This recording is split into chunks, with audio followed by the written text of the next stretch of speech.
Yes, ma'am. Okay. Anything you want to discuss before we start with the next topic related to the exams or assignments? I'm giving you 5 minutes to think. Let me know if there is something you want to discuss apart from the topics.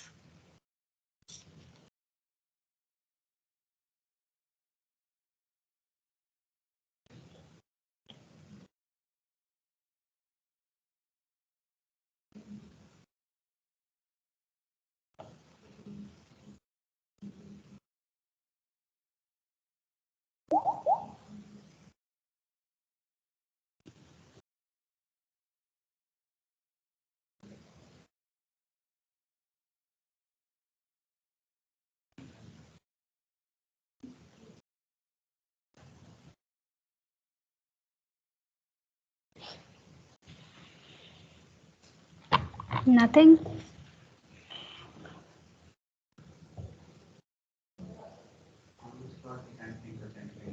Yes, tell me.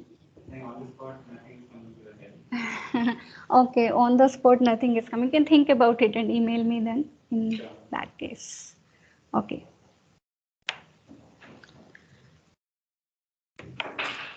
Mm, give me a second. Okay. So we are starting with a new topic today, which is process synchronization.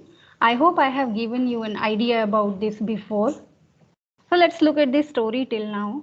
There has been a long holiday, so maybe we need to freshen up our memory regarding what all we have discussed. So we started the course with a little bit of introduction to computer architecture.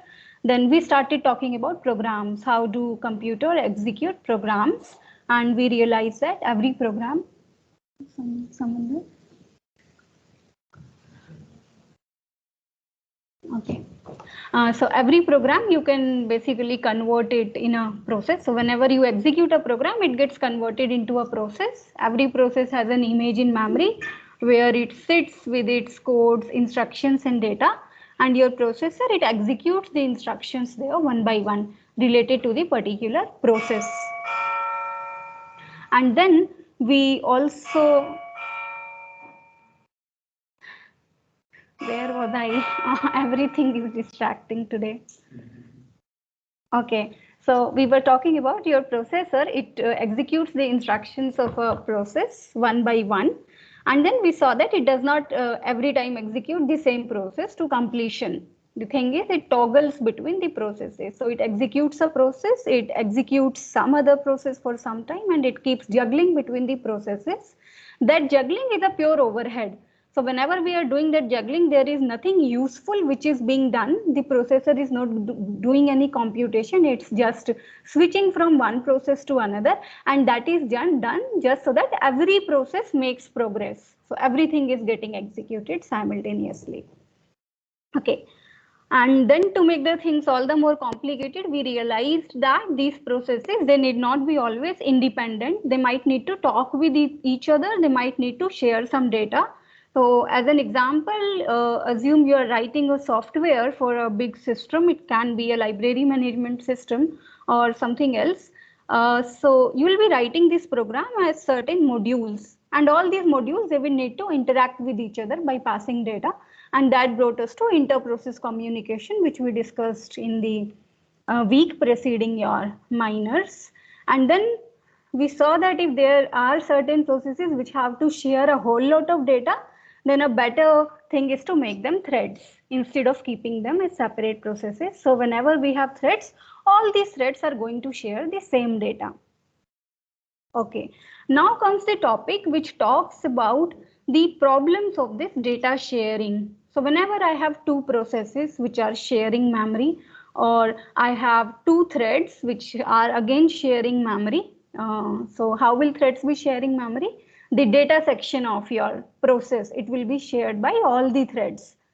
So a problem might happen if two processes or two threads, they access the shared data at the same time.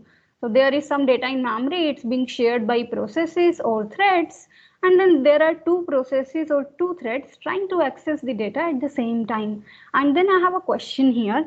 Is it even possible till now we are talking, so assume that I'm talking about a uniprocessor system. So we are saying that at a time only one process can execute. So if at a time only one process can execute, then only one process can access the data. How two processes can access the data at the same time? So seems like this problem makes more sense in a multiprocessor system. So I'll come to the uniprocessor system. So whenever we talk about process synchronization, this is the kind of statement you might see at a lot of places, but this statement has a deep meaning. So let's understand what it means. So in the case of a multiprocessor system, it is slightly obvious how two processes can access the same data at the same time. So we'll take the same example which we have taken before. So let's say I have one process which is executing count plus plus, another process which is executing count minus minus. Right? And count is a shared variable. It is in some shared memory space. Here is count. So in case if it was a multiprocessor system, assume that processor 1, let me write it down as CPU 1, it is executing your process number 1, and CPU 2, it is executing process number 2. And now both of these processes, they are running simultaneously. So it is very much possible that both of them will simultaneously try to access the value of count. So process 1 will try to increase the value of count, process 2 will try to decrease the value of count. And when they put this value of count back in memory, right? So whenever I'm incrementing something, how it happens, remember CPU registers. So first of all, this process, it will bring the current value of count to its CPU register. It will make the changes there, and then it will upload the changed value back to your memory. So now what will be the final value of count? It will actually depend on which of these processes updates it the latest. So maybe P1 executed before, it updated, assume that count was 5 before, it made that value 6, and then P2 is still doing its computation. When it is done, it also accesses that location and it makes that value 4. So the situation is easy to imagine in a multiprocessor system. But can the same problem occur in a uniprocessor system? So let's talk about that. So we have discussed this example before in one of the classes. I told you at that time that we'll do it once again. So I'm doing it now. So assume that it is a uniprocessor system. Why I'm here. Can all of you mute your mics? Thank you. Okay, so what can happen in a uniprocessor system? Let's talk about that. So again, I have two processes, P1. P1 is having a lot of statements, right? And somewhere in this statement, I have one statement which says count plus plus. This is P1. Again, I have P2. P2 also has a lot of statements. In this statement, somewhere I have count minus minus, right? In uniprocessor system, the problem arises because of context switching, as we discussed earlier. So when you look at this count plus plus, now when you look at this scenario the first time, it might appear to you, okay, well, count plus plus is one statement, count minus minus is another statement. So let's say P1 is executing, it does count plus plus, well, it will make it 6. And maybe a context switch happened after that, UK and P2 came over and P2 executed count minus minus, so count will back become 5. Or in the other case, maybe P2 came first, it did a count minus minus making it 4, and then a context switch happened, P1 started executing, it increased it by 1 and it became a 5. But unfortunately, the things are not that simple. So the problem which we have here is this count plus plus, which you see here, it's actually a C language instruction. In assembly language, it looks like three instructions. So essentially this count plus plus, when you look in the memory, it will be replaced with something which might look like, so you are first going to load the value of count in a CPU register, let's say R1. And then you could be increasing the contents inside this register and then you store R1 back, right, into count. And P2 is also doing the same thing, slightly different, it's decrementing it instead of incrementing. So what P2 is doing, it's also loading maybe count again only in R1 and then it decrements it and stores it back. Now, what might wrong here? So maybe P1 was executing, right? P1 is executing and it comes to instruction over here. It says, okay, load R1 count. So it loads count into a CPU register, which is R1. So what is that register? The value inside this register is going to be 5, right? At this time, a context switch occurs and you give the CPU to P2. P2 is running and P2 also sees the same instruction, load R1 count. Now please note that when this context switch happened, this entire value of CPU register, so at that time this register was having the value 5, right? That is stored in the state of that corresponding process in the PCB. So P1 has a process control block. Whatever was the state of CPU registers at that time, it is updated in the process control block of P1. So P1 goes back and at this time for P1 the value of count is 5, which is in the R1, and a context switch has happened.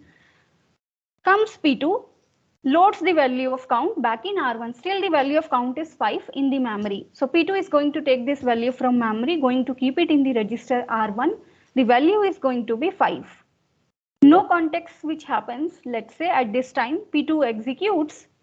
It makes R1 minus 1. So this value becomes 4 and then it executes store R1 count, right? So it stores this value of 4 back and the count here in the memory, it becomes 4.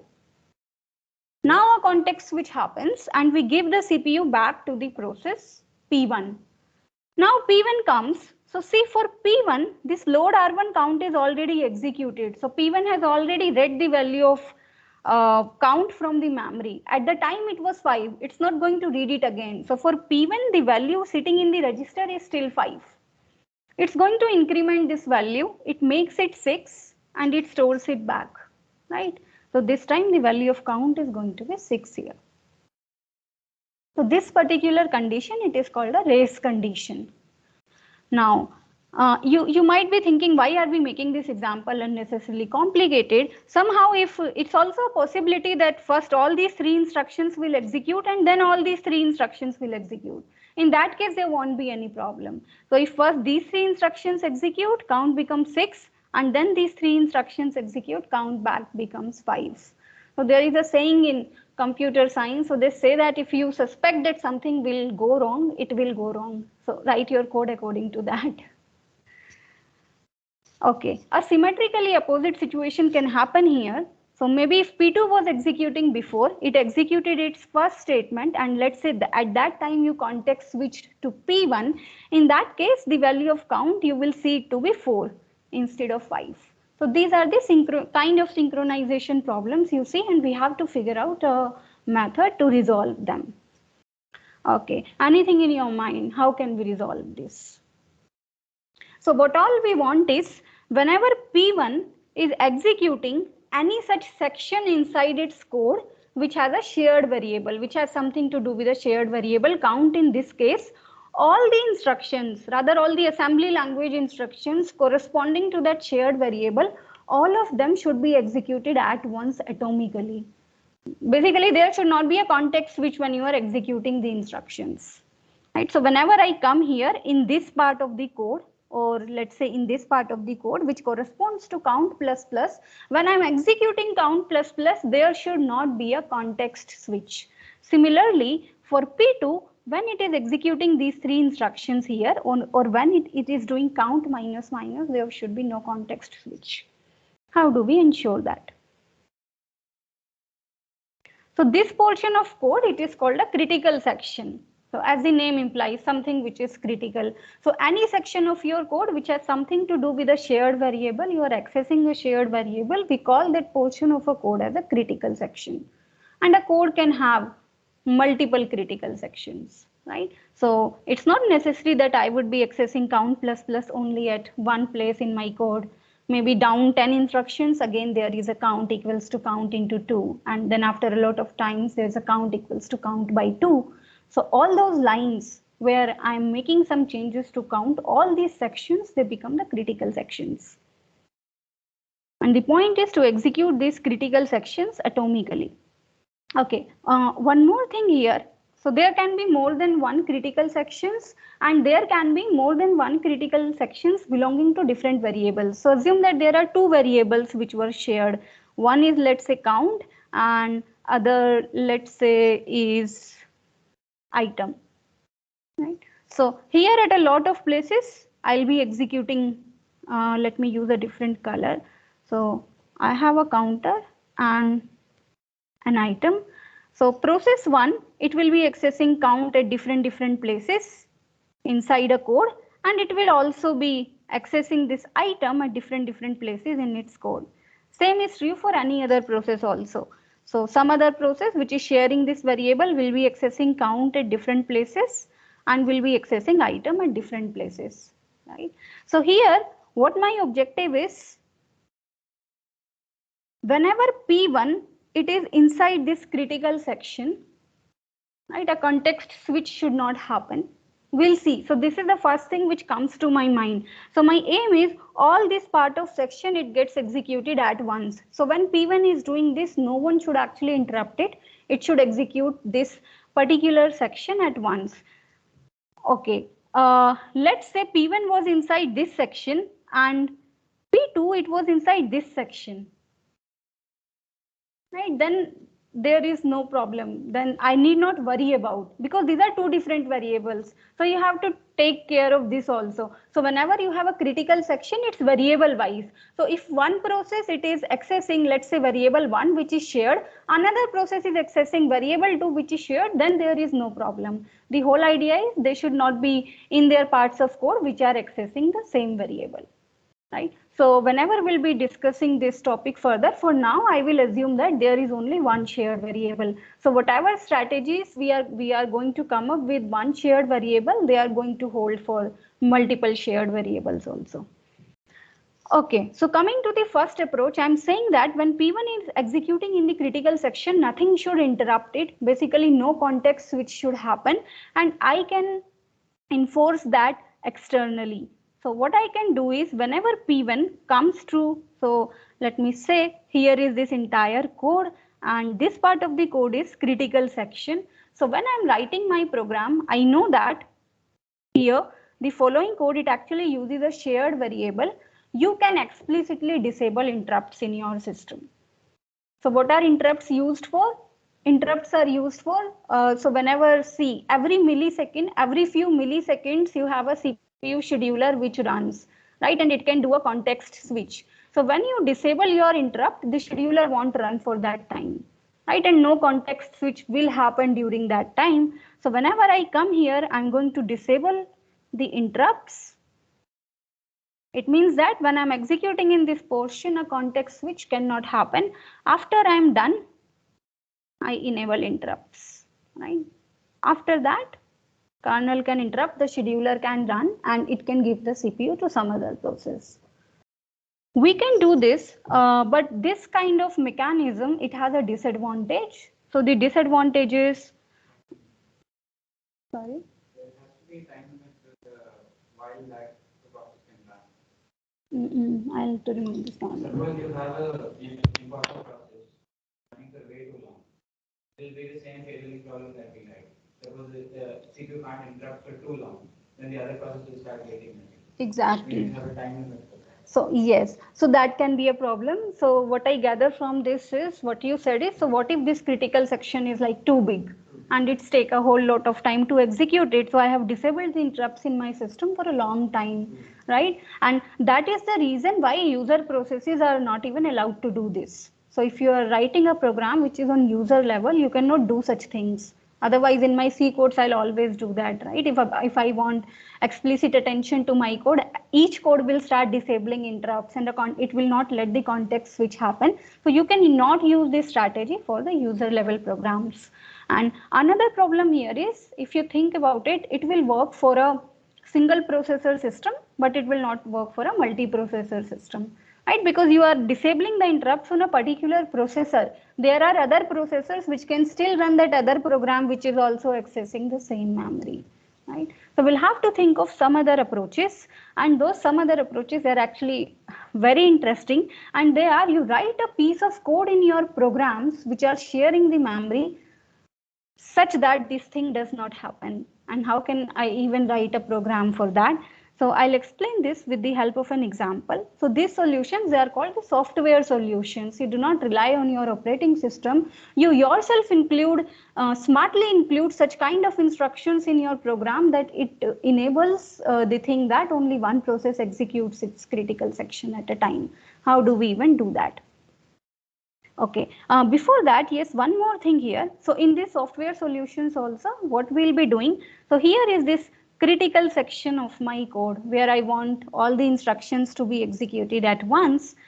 So these two parts, right, I was doing something here. What I was doing is I was disabling interrupt. So the point is, whenever I think about a software solution, the idea is before a process enters into a critical section, it has to do something, and it has to do something which sort of somehow tells other processes that I am going into the critical section and none of you should go in your critical section because I am accessing that shared data now. This particular section is called the entry section, jargonically.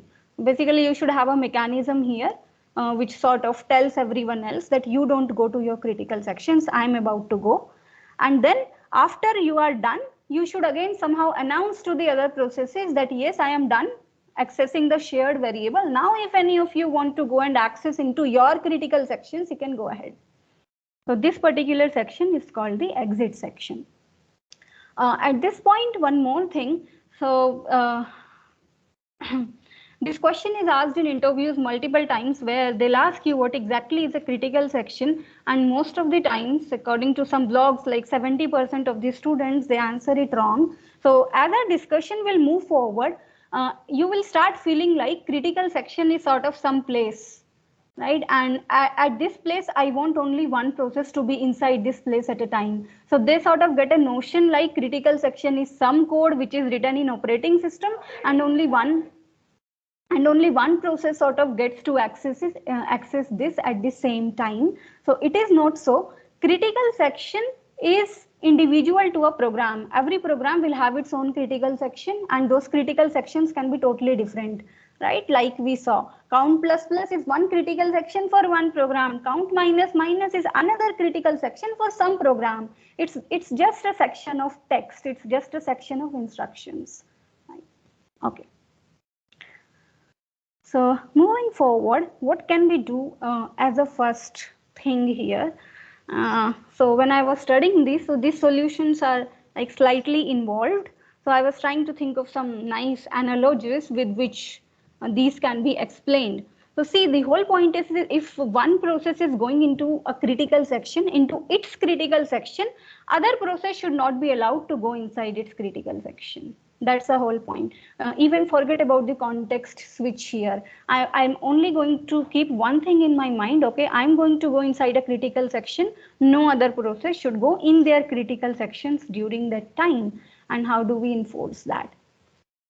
Okay, so an analogy for this is, I hope it fits well. So the analogy here is, assume that there is a mega event going on a city, there is a party, and there are these two people. Let's say you can take some names. So let's say there are just these two people, A and B. Both of them, they want to attend this party. Somehow they do not want to see each other's face in the party. So the whole point is they both do not want to be in the party at the same time. When A is there, B shouldn't be there. When B is there, A shouldn't be there. And how should they ensure this? How can they do this? So they give this work to a third person. So they give a lot of money to this third person, C. C is a dumb person, as we will see. With time, he will become intelligent. So C's job is only to ensure that A and B, they do not come to the party together. That's all. So C comes up with this nice method. The first time there is a party, C comes and C says, okay, I will decide which of you is going to the party, whose turn is it? And C says, I'll do something like this. I'll give first turn to A. So A can actually go and attend the party. When A is done having his food and enjoying, A is going to come and A can actually tell me that I am done. At that time, I'll set the turn to B. At that time, if B will ask me, I want to go, then B can go. It is B's turn. And then when B is done, he can again come and tell me I am done. At that time, I'll tell A, well, you can go. Again A comes, I can tell B, you can go. Basically, A and B, they will be taking alternate turns with the help of C. Whenever they are done, they will inform C, I am done, the other person can go now. How do we implement it as a code? So let's see in a code how it will look like. So for implementing the part which this C is doing, I'm going to take a variable which is called, let's say, turn, right? And let's say A is for process number 0, B is for process number 1. As of now, we are only talking about two processes which should not go into their critical sections at the same time. So what I'm going to do is, initially I'm going to set turn to 0.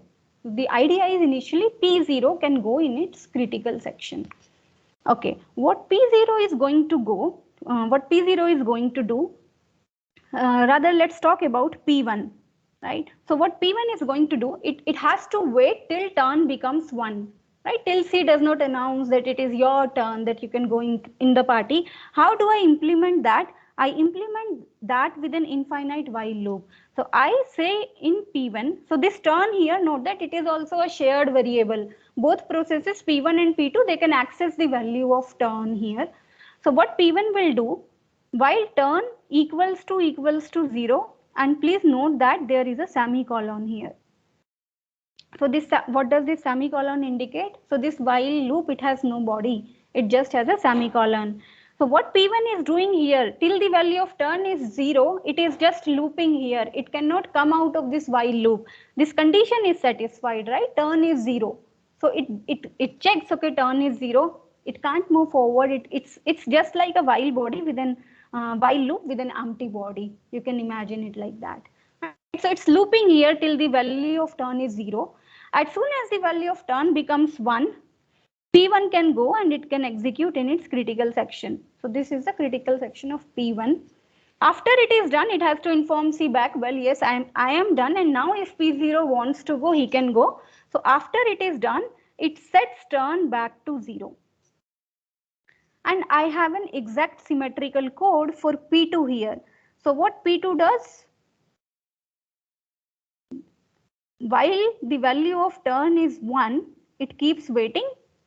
Otherwise, it executes in its critical section. When it's done with its critical section, it sets turn equals to 1. Just take your time, stare at the screen, take some time to think about it, what is happening here. So see how it will execute. So this is a critical section, maybe probably here we are accessing the value of count, right? So let's even think in terms of context switch, what happens. So assume that it was context which happened, the turn is 0. I'm sorry, it's not P2, it is P0. So turn is 0 here. Assume that P1 got the CPU. Yes. Here we are assuming both P1 and P2 are running the same variable space, right? P1 and P2 have a shared memory. Like, yeah, the same variable space is working on. That is why you don't want P1 and P2 to be working, because you don't want them to like collide with each other when they're doing their interrupts. Yes. Right. Okay. So let's say a context switch happens and P1 starts running. So now P1 checks. P1 is still running. It got the CPU and it is running this while statement. It is checking this statement. So while turn is 0, turn is actually 0, right? It cannot move forward. So the idea is it's still a context which is happening. Still it got the CPU, but the point is the code is written such that it cannot move past this statement as of now. It's going to be looping here and here itself. Right? And maybe after some time a context switch will happen, and then P0 comes. When P0 comes, it checks, okay, turn equals to, so P0 is supposed to loop while turn equals to 1, right? But turn is 0. So it will immediately come out of its while loop. It's this while loop, it's just similar to checking whether the other process is in its critical section or not. So it can come out of this while loop, it executes in its critical section. See now, when P0 is executing in its critical section, still a context switch can happen in this case. Maybe, let's say P0 just executed this much of the code of this critical section, a context switch happened and you again went back to P1, but still P1 cannot go past this statement because turn is still what, 0. Are you getting my point? Confused anywhere? So the point is P1 can actually not go past this while statement till P0 doesn't execute this statement. As soon as P naught executes, yes. This program is a way to eliminate in the previous case where we are putting blocks on interrupt. Yes. Okay, so we can do context switching now, and just that one process can't go further because that variable hasn't changed. Exactly. Exactly. Right. So context switches can happen here, but the point is, if one process was in its critical section, right, and even if it got context switched, the other one is not allowed to go in its critical section. Okay. Now, when P naught makes turn equals to 1, then P1 can actually go past this line, because now turn equals to 1, this is broken, this while condition is broken, and it can execute in its critical section. And after it is done, it can set turn equals to 0. Okay. Now you tell me what is the problem with this.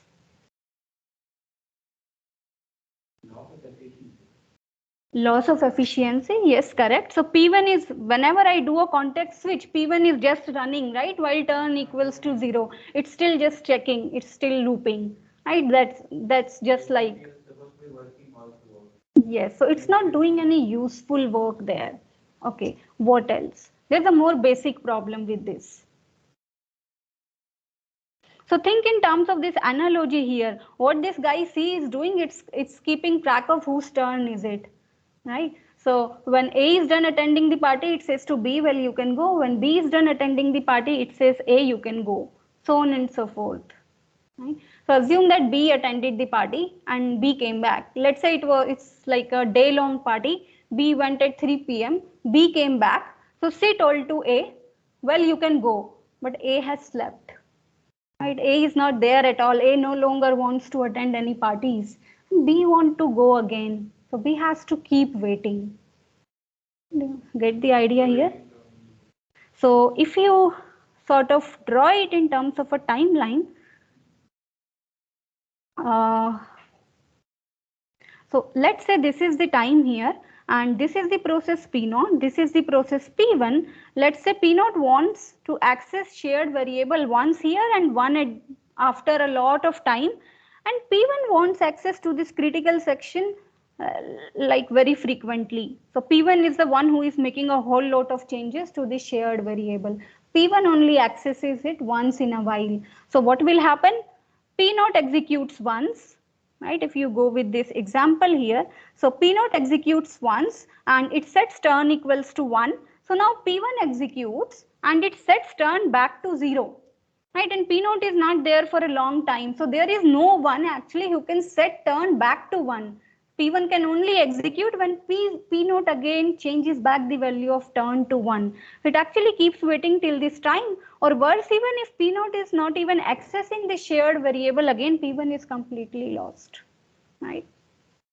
So although you are getting that one condition which we wanted at the beginning, that the two processes should not be in their critical section at the same time, that is being accomplished here, right? C is accomplishing that. C has ensured that both of them cannot be in the party at the same time because of this turn taking. If there is A, there can't be B. If there is B, there can't be A. So we call this particular condition as mutual exclusion. This is the first condition which should hold in synchronization. No two processes should be in their critical section at the same time. That is done. But then we had this another problem, that P1 is waiting unnecessarily. So the idea is, if P0 is not there in the party, P1 should be allowed inside. Right? So the idea is, if no process is accessing the critical section and someone wants to access it, that other process should be allowed to access it. He should not be he shouldn't be denied it just like that, right? So this second condition, it is called progress. So every process should make progress. Progress is this idea that if critical section is empty, no one is using it, you should be able to use it. So this second condition is not satisfied here. There is one more condition which should hold in our solutions, which is called the bounded wait problem. Right? So bounded wait problem is slightly more technical. It's like, assume what if there were three processes, P0, P1 and P2. Right? P0 and P1 are taking turns. I have written a solution, P0, P1, P2 all are accessing the shared variable. I have written a solution such that P0 and P1 are taking turns. Both of them are also making progress, and definitely at one time there is only one process in the critical section, but somehow P2 never gets it. I have written a solution like that. So that is called bounded wait. So no process should be waiting for the critical section endlessly. It is like the starvation problem in CPU scheduling. Exactly like that. So there are other processes which are accessing the critical section. You just never get it. It shouldn't happen. Okay. Let's move further. Yeah, so these are the three conditions. Mutual exclusion, it was satisfied in our first solution. Second is progress, it was not satisfied. One process was blocking other, A was blocking B, and yes, bounded wait. Okay, next coming to the second solution. So now this guy C realizes that there was something wrong when the party happened first time. B wanted to go, but I didn't let him go because A didn't give me a signal that he was out. Right? So he comes with a different approach now. So C says, what I'm going to do is, every time someone wants to go to the party, I'll keep a track of whether the other person is there or not. Right? So let's say B wants to go and I know that A is already there. So I'll not allow B to go in. If A wants to go and if A is there and B wants to go, I'll say, okay, well, you can't go. Right? So I'm just keeping a track of who is in the party, who is not, and accordingly I will decide. So this is the solution he comes up with, and it looks something like this. So let me say P note in critical section. It is similar to saying that whether the person A is in the party. So initially no one is in the party. You can take it to be a Boolean variable which has values false and true. So P note is not in CS. CS means critical section, and P1 is also not in critical section. So I have these two more shared variables, and initially we set their value to false. No one is in the critical section. What we do next now, for P note, when it wants to go to the critical section, it actually asks that person C, right? It wants to inquire, it wants to see that P1 should not already be there, right? So what it will do, it will have that while loop in its entry section, which will say while P1 in CS, it is true. So basically, while this P1 guy, P1 process, is it's in the critical section, I'll keep looping, right? And as soon as he comes out of the critical section, what I'll do is I'll actually announce that I am going in the critical section. So what I'll do, P note in CS, I will set it to be equal to true.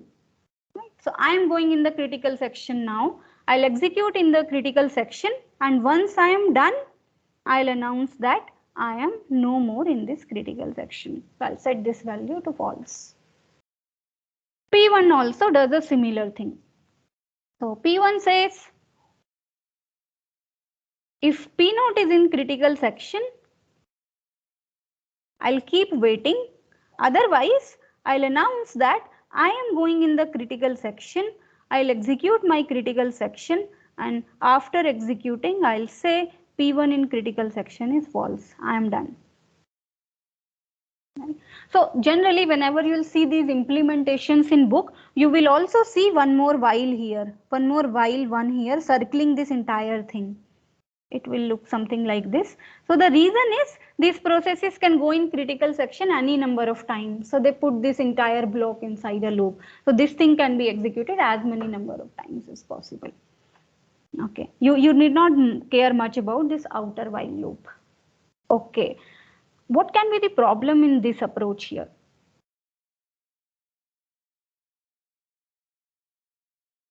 Every time anyone wants to go in the party, they call C and they ask him whether that other person is in the party. C says no, he's not in the party, right? And then I can go. And the other person also, if he wants to go, calls up C, is the other person in the party? And if he says,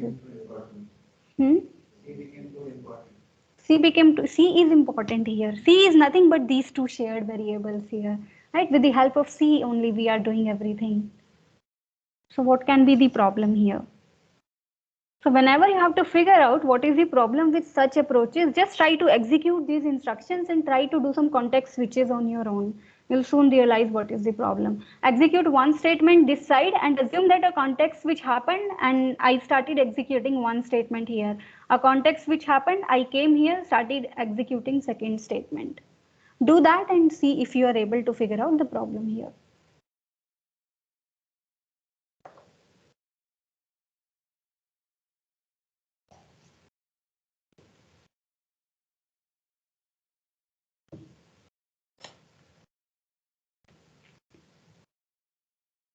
I'll give you some time to think about it.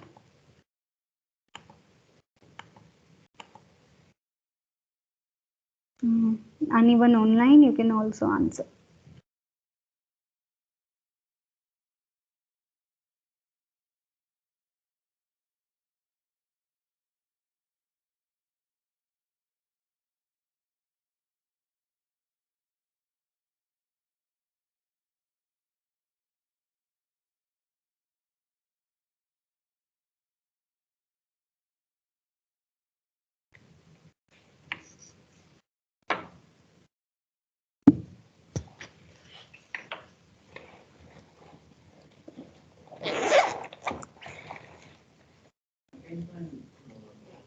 Two processes there.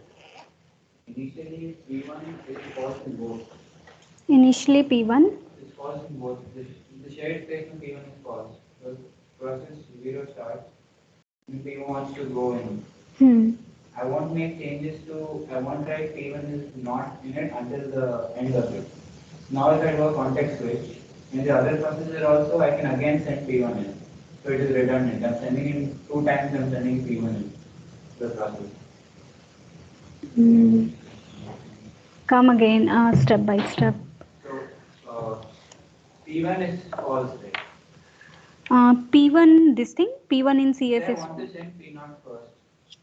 Okay, you want to, so let's say P note wants to go first, Yes. right? P note wants to go. P0 wants to go So first. P note is executing currently. Currently P0 is executing. Okay. So I put P0 is in the P0 is in the party. I make that true. Okay, so I come here.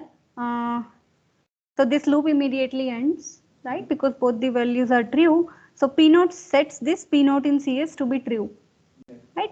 But P1 in CS is still false. P1 in CS is still false, Now yes. I do a context switch. I go to At this point, after executing this, while I get as soon as I got into the loop, I did a context switch before entering the. okay. So tell me, where exactly are you doing the context switch? Exactly At this place, place Yeah, number there, 1. there. Yes, exactly. So that is the problem here. Very I good. can go there. I can again send in P1. Exactly. So then Right? keep running P1. Yes. P0 won't get any. Yes, exactly. Right? So what happens here? Assume that P1 was running. So P1 comes here. It says while P1 in CS is true. So it is basically checking whether the other process is in the critical section. Initially, no process is in its critical section. So P note comes out this while loop. So it is similar to like P note has asked that other person and it started going to the party. It hasn't still reached there, right? It is still there between these two statements and a context switch happened. P note still didn't reach the party, didn't get time to announce that I am there. And during this time, P1 also, context which came to P1, P1 wants to go to party. P1 also inquired whether P note is in CS. It's currently not there. You context switched it here, right? So this value is still false. This loop is also broken.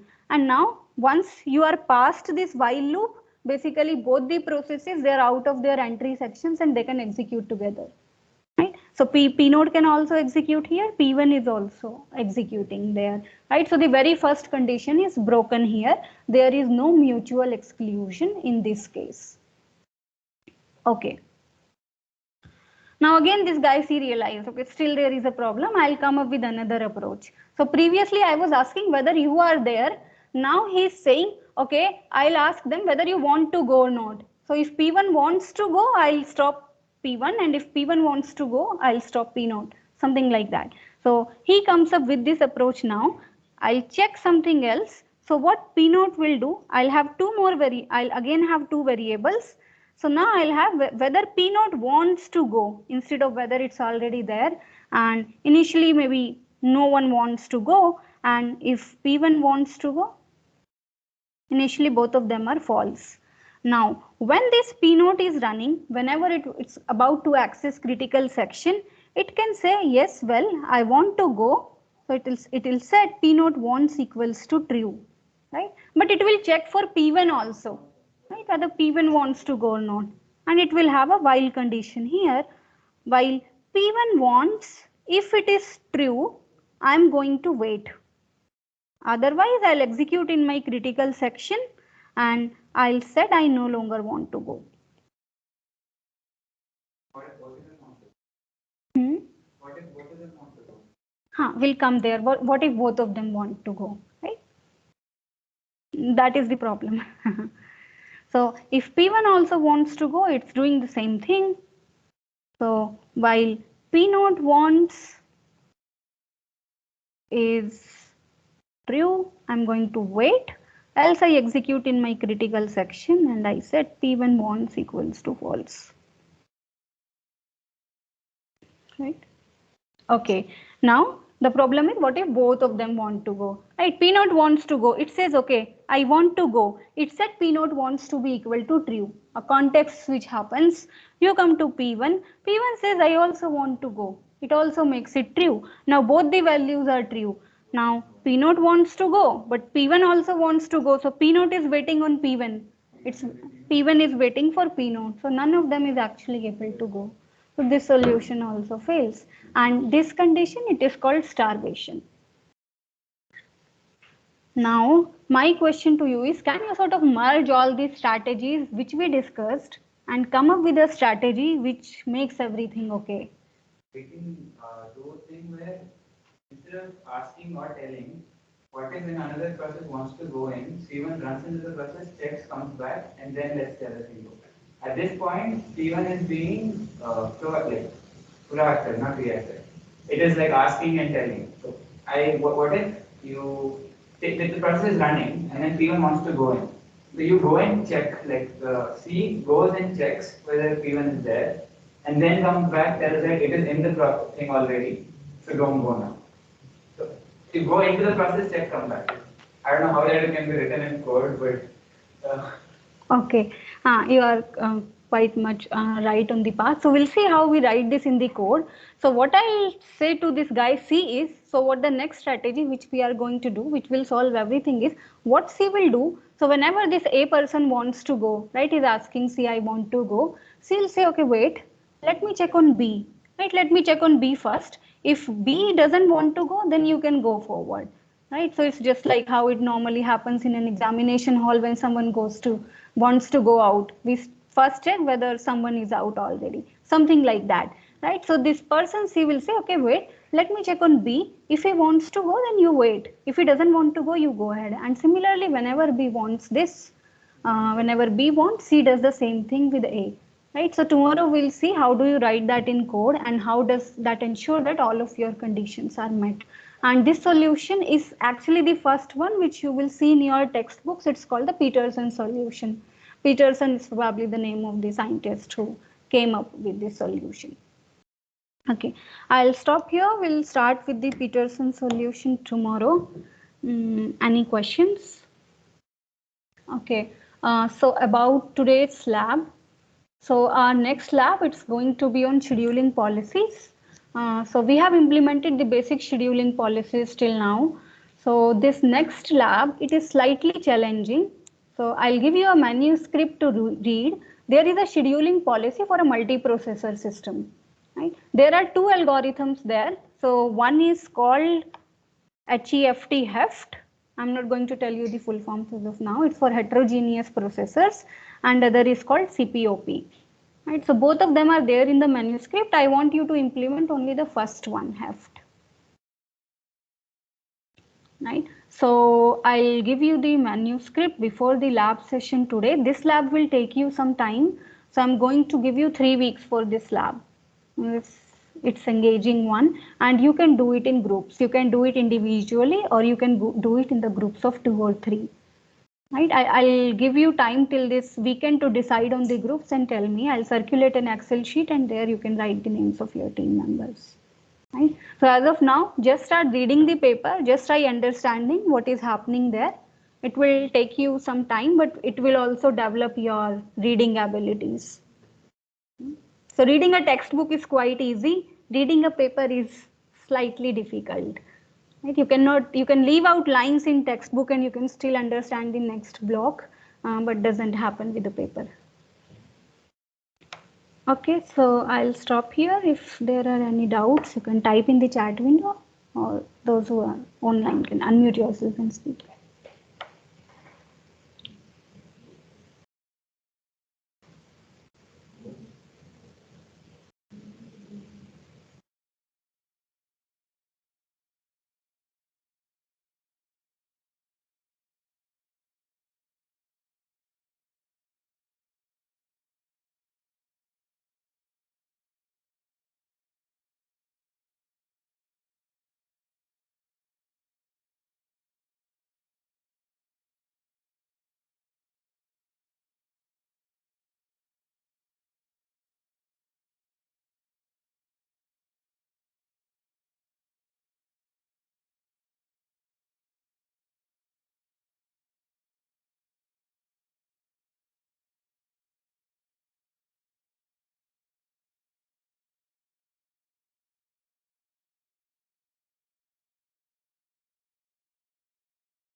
Those who are online, you can also leave if you want to. The class is technically over. Yes, I won't be there in the lab today. I have some work, so the TA will be with you. But ensure that TA's work is not to explain you the research paper that you are going to do on your own. So he can help you with the C implementation and stuff, but not with the understanding of the manuscript.